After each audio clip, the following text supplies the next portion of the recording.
Жалпы мерекеге орай еліміздің барлық аймағында түрлі мәдени танымдық шаралар әлі де жалғасын табуда. Олардың бір қатарына біздің өңірлердегі тілшілеріміз де қатысып, халықтың мерекелік көңіл-күйін біліп қайтты. Қазір Батыстан Ардақ Айбарұлы бізбен байланыста. Ардақ, мереке құтты болсын. Алғыс айту күнін Ақжайық жұрты жалпы қалай тойлап жатыр?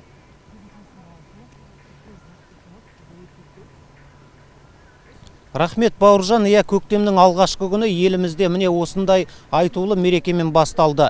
Алғыс айту күніне арналған көпшілік шараларға Қазақстан халқы ассамблеясының мүшелері белсенді атсалысуда. Олар таңмен мұнайшылар саябағындағы қазақ халқына мың алғыс монументіне гүл шоқтарын қойып, салтанатты жиынға келген ел азаматтарына алғыс айтты. Қазақтың даладай дархан көңілінің арқасында аман қалдық. Осында тұрақтап, тамыр жайып, ұрпақ өрбіттік. Қазақ халқының алдында біз мәңгі қарыздармыз. Сіздерге айтар алғысымыз шексіз, дейді Ақжайық өңіріндегі корейлер қауымдастығының өкілдері. Алғыс айту күніне арналған шаралар одан ары қарай Сырым Датов алаңындағы 600 адам қатысқан театрландырылған көрініске ұласты. Ол мәңгілік ел идеясынан туындайтын қазақстандық құндылықтарға негізделген. Облысымызда мерекелік шаралар әлі жалғасып жатыр. Мен сөз тізгінін енді павлодарлық әріптесім Ақмарал Есімхановаға беремін. Ақмарал, ертіс жұрты мерекені қалай атап өтуде? Жалпы халықтың көңіл күйі қалай? Рахмет, Ардақ. Ертіс өңірінің тұрғындары алғыс айту күнін тойлауды таңертеңнен бастап кетті. Жүзді басқа тілегі бір ұлт өкілдерінің уыздай ұйыған бірлігін ту еткен шаралар өңіріміздің түкпір-түкпірінде аталып өтуде. Алғыс күнінен жас жеткіншектер де тыс қалмады. Мәселен, облыстық көркем сурет музейінде «Мен тәуелсіздіктің суретін саламын» атты көрме өтуде. Оған 100-ге жуық туынды қойылған. Көрменің ерекшелігі жайында музейдің қызметкері Бақытгүл Әділхан айтып береді. Бақытгүл, көрменің ерекшелігі қандай?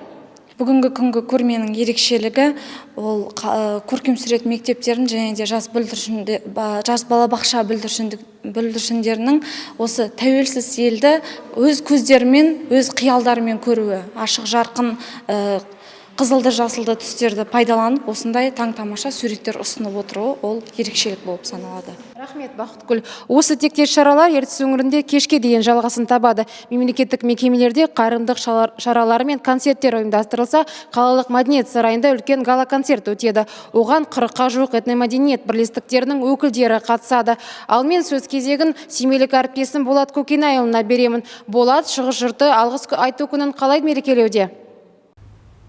Рахмет, Ақмарал. Ассаламағалейкум, ардақты ағайын. Алаштың көне астанасы, еліміздің мәдени, әдеби орталық саналатын Семейде де бүгінгі алғыс күні ерекше аталып өтті. Ал қаланың перзентханаларында сүйінші деп аталатын шара өтті.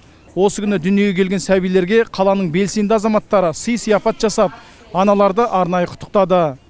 Перзентханаларда 15 нәресте, 6 ұл, 9 қыз жарық дүниеге есігін ашты. Жақсы, таңертеңнен бастап осы мейрамды атқарып жатырмыз. Бүгінгі күн ерекше бөлек болып жатыр біз үшін. Күнде осылай болса артық емес, біздің жұмысымызға ол оң жағынан әсер етеді деген үміттемін.